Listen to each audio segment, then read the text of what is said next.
उत्तराखंड का शापित कालकुंड, एक पुरातत्वविद की डरावनी दास्तान।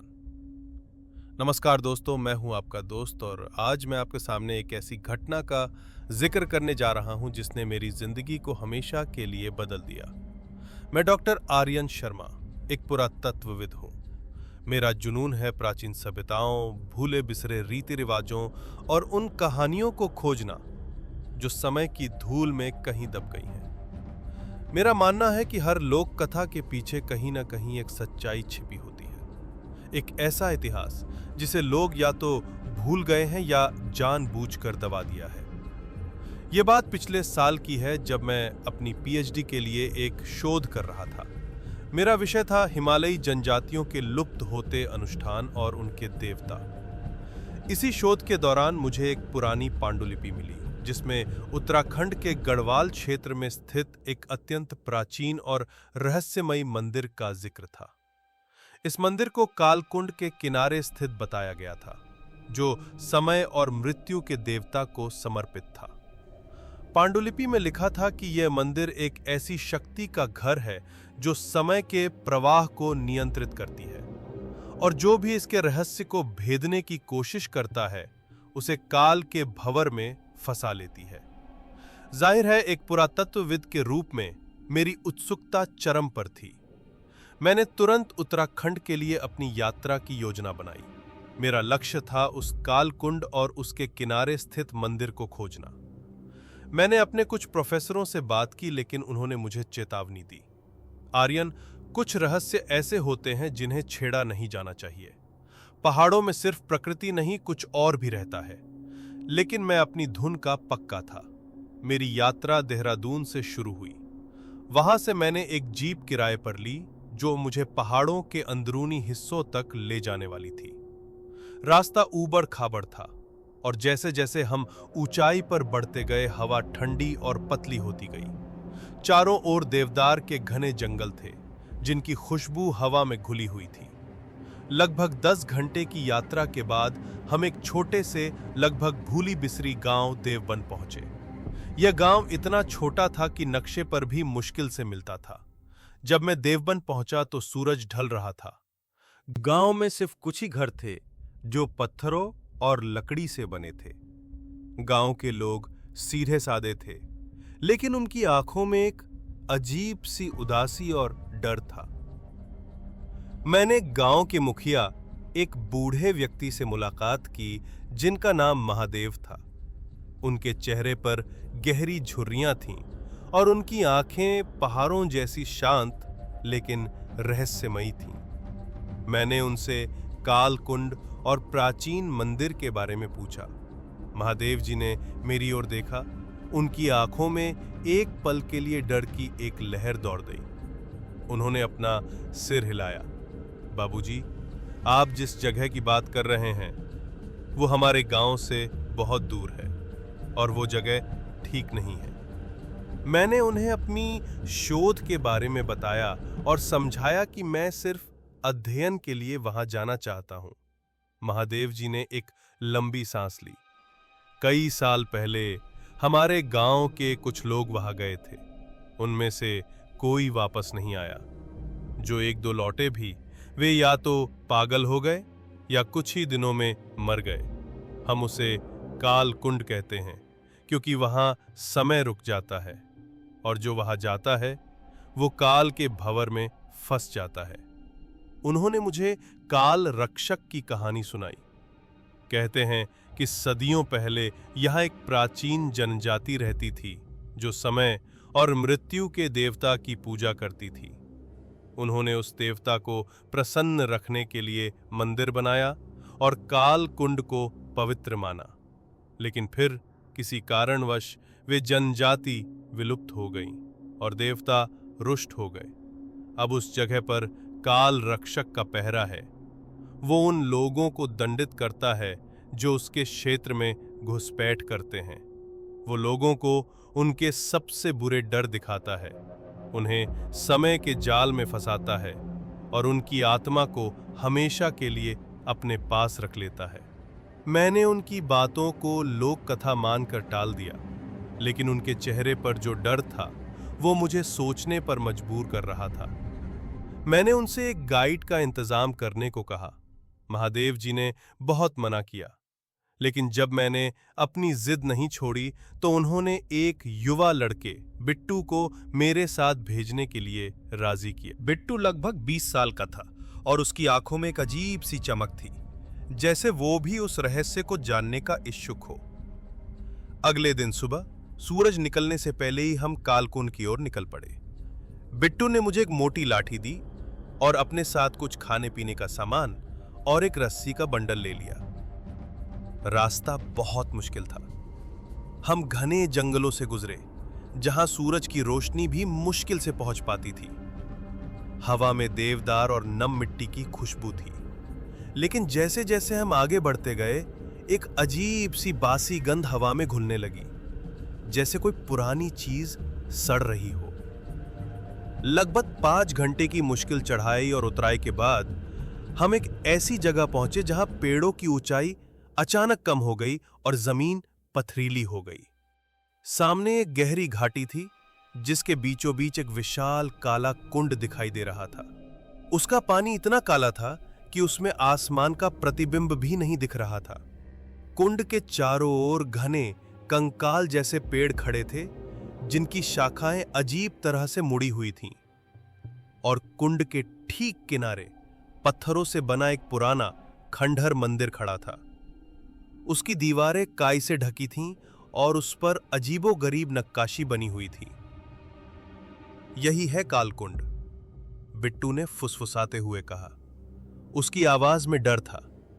और वो है प्राचीन मंदिर। जैसे ही हम कुंड के करीब पहुंचे, मुझे एक अजीब सी ठंडक महसूस हुई जो हड्डियों तक को जमा रही थी। हवा में एक अजीब सी खामोशी थी, इतनी गहरी कि मुझे अपनी सांसों की आवाज भी सुनाई दे रही थी। मुझे लगा जैसे समय यहां ठहर गया हो। मेरा कैमरा और उपकरण मेरे बैग में थे, लेकिन मुझे उन्हें निकालने की हिम्मत नहीं हो रही थी। हम वापस चले बाबूजी, बिट्टू ने कहा। यहां रुकना ठीक नहीं है। लेकिन मैं रुक नहीं सकता था। एक पुरातत्वविद के रूप में यह मेरे लिए एक अविश्वसनीय खोज थी। मैंने अपनी पांडुलिपि में पढ़े हुए कुछ प्रतीकों को मंदिर की दीवारों पर पहचानने की कोशिश की। वे प्रतीक समय के चक्र, जन्म और मृत्यु को दर्शाते थे। मैंने बिट्टू से कहा, बिट्टू तुम यही रुको, मैं मंदिर के अंदर जाकर देखता हूं। बिट्टू ने मुझे रोकने की कोशिश की, लेकिन मैं नहीं माना। मैंने अपनी टॉर्च निकाली और मंदिर के अंदरूनी हिस्से की ओर बढ़ा।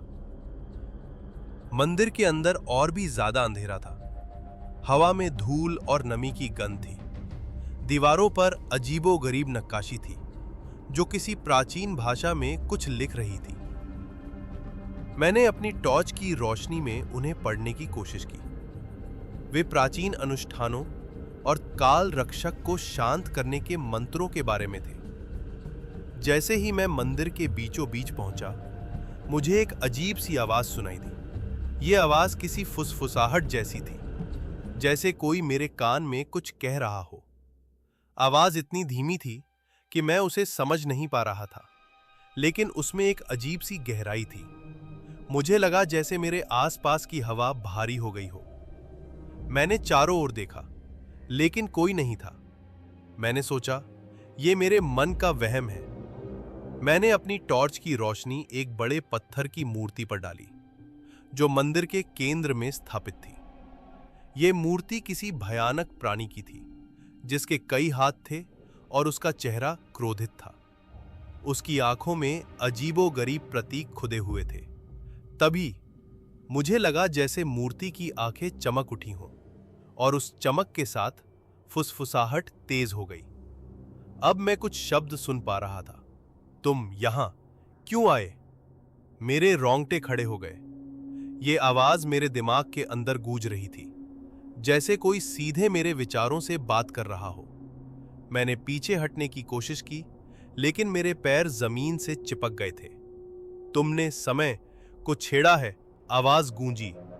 अचानक मंदिर के अंदर की हवा में एक भंवर सा उठने लगा, धूल और पत्तियां तेजी से घूमने लगी। मुझे लगा जैसे मेरा शरीर हवा में उठ रहा हो। मेरी आंखों के सामने अजीबोगरीब आकृतियां बनने लगी। मैंने अपनी जिंदगी के सबसे बुरे पल देखे। मेरे बचपन का डर, मेरे माता पिता का निधन, मेरी असफलताएं, सब कुछ एक साथ मेरी आंखों के सामने नाच रहा था। यह काल रक्षक है। मेरे दिमाग में प्रकाश जी की बात गूंजी। ये मुझे मेरे सबसे गहरे डर दिखा रहा था। मैंने अपनी आंखें कसकर बंद कर ली और खुद को शांत करने की कोशिश की। मैंने याद करने की कोशिश की कि पांडुलिपि में क्या लिखा था। काल रक्षक को शांत करने के लिए एक प्राचीन मंत्र और एक प्रतीकात्मक भेंट की बात थी। मैंने अपनी आंखें खोली। मेरे सामने अभी भी भयानक दृश्य थे, लेकिन मैंने उन्हें अनदेखा करने की कोशिश की। मैंने अपनी जेब से एक छोटा सा चांदी का सिक्का निकाला, जिसे मैं हमेशा अपने पास रखता था। यह मेरी दादी का दिया हुआ था। पांडुलिपि में लिखा था कि काल रक्षक को समय का प्रतीक पसंद है और चांदी समय को दर्शाती है। मैंने अपनी कांपती हुई आवाज में पांडुलिपि में लिखा मंत्र पढ़ना शुरू किया। ओम काल चक्राय नमः, समय देवताय नमः, भूत भविष्य वर्तमान प्रदाय नमः। जैसे ही मैंने मंत्र पढ़ना शुरू किया, हवा का भंवर थोड़ा शांत हुआ, लेकिन दृश्य अभी भी मेरी आंखों के सामने थे। मैंने अपनी हिम्मत जुटाई और उस चांदी के सिक्के को मूर्ति के चरणों में रख दिया। मैं समय को नहीं छेड़ना चाहता।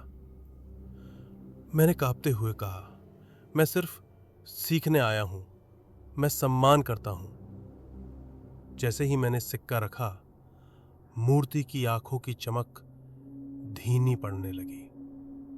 हवा में अजीब सी शांति छा गई। भयानक दृश्य धीरे धीरे धुंधले पड़ने लगे और फिर पूरी तरह गायब हो गए। मेरा शरीर जमीन पर वापस आ गया। मैं हाफ रहा था। मेरा दिल जोरों से धड़क रहा था। मैंने चारों ओर देखा। मंदिर में अब कोई भंवर नहीं था, कोई आवाज नहीं थी, बस वही पुरानी धूल भरी खामोशी थी। मूर्ति की आंखें अब चमक नहीं रही थी। मुझे लगा जैसे मैं एक भयानक सपने से जागा हूं। मैं तुरंत मंदिर से बाहर भागा। बाहर बिट्टू चिंतित खड़ा था। बाबूजी, आप ठीक हैं? मुझे लगा आप कभी वापस नहीं आएंगे। मेरा चेहरा सफेद पड़ चुका था। मैं कुछ बोल नहीं पा रहा था। मैंने उसे बताया कि क्या हुआ था। बिट्टू का चेहरा भी डर से पीला पड़ गया। मैंने कहा था ना बाबूजी, वो जगह ठीक नहीं है। हमने बिना एक पल भी रुके वापस गांव की ओर चलना शुरू कर दिया। इस बार रास्ता और भी लंबा और मुश्किल लग रहा था। हर पत्तों की सरसराहट, हर हवा की आवाज मुझे डरा रही थी। मुझे लगा जैसे काल रक्षक की आंखें मुझे देख रही हो। जब हम वापस देवबन पहुंचे तो सूरज ढल चुका था। मैं सीधा अपने गेस्ट हाउस में गया और बिस्तर पे गिर पड़ा। उस रात मैं सो नहीं पाया। मुझे बार बार उस भयानक अनुभव की याद आ रही थी। मुझे लगा जैसे मेरे दिमाग में कुछ बदल गया हो। अगले दिन सुबह मैंने महादेव जी से मुलाकात की और उन्हें बताया कि मैं वापस जा रहा हूँ। महादेव जी ने मेरी ओर देखा। उनकी आंखों में एक अजीब सी समझ थी। उन्होंने कुछ नहीं कहा, बस अपना सिर हिलाया। जब मैं टैक्सी में बैठा और देवबन गांव से दूर जाने लगा तो मैंने पीछे मुड़कर देखा। पहाड़ अभी भी शांत और भव्य दिख रहे थे, लेकिन अब मुझे उनकी सुंदरता के पीछे छिपा गहरा रहस्य भी दिखाई दे रहा था। मैं वापस शहर आ गया, लेकिन वो घटना मेरे दिमाग से कभी नहीं निकली। मैं जानता हूं कि मैंने जो देखा वो सिर्फ मेरा वहम नहीं था। काल कुंड और काल रक्षक एक सच्चाई है, एक ऐसी शक्ति जो समय और डर पर राज करती है। मैंने उस दिन सीखा कि कुछ रहस्य ऐसे होते हैं जिन्हें छेड़ा नहीं जाना चाहिए। कुछ कहानियां सिर्फ लोक कथाएं नहीं होती, बल्कि वे प्राचीन चेतावनियां होती हैं जो हमें प्रकृति और अदृश्य शक्तियों का सम्मान करना सिखाती हैं। आज भी जब मैं रात में अकेला होता हूँ तो मुझे कभी-कभी उस फुसफुसाहट की आवाज सुनाई देती है, तुम यहाँ क्यों आए? और मुझे पता है कि काल रक्षक अभी भी वहां है, उस अंधेरी घाटी में समय के भंवर में फंसे लोगों का इंतजार कर रहा है। तो दोस्तों, अगली बार जब आप पहाड़ों की यात्रा करें तो उनकी सुंदरता का आनंद लें, लेकिन हमेशा याद रखें कि कुछ जगहें ऐसी होती हैं जहां इंसान को नहीं जाना चाहिए, क्योंकि पहाड़ों में सिर्फ प्रकृति नहीं, कुछ और भी रहता है, कुछ ऐसा जो समय के साथ भी नहीं बदलता। सावधान रहें, सुरक्षित रहें।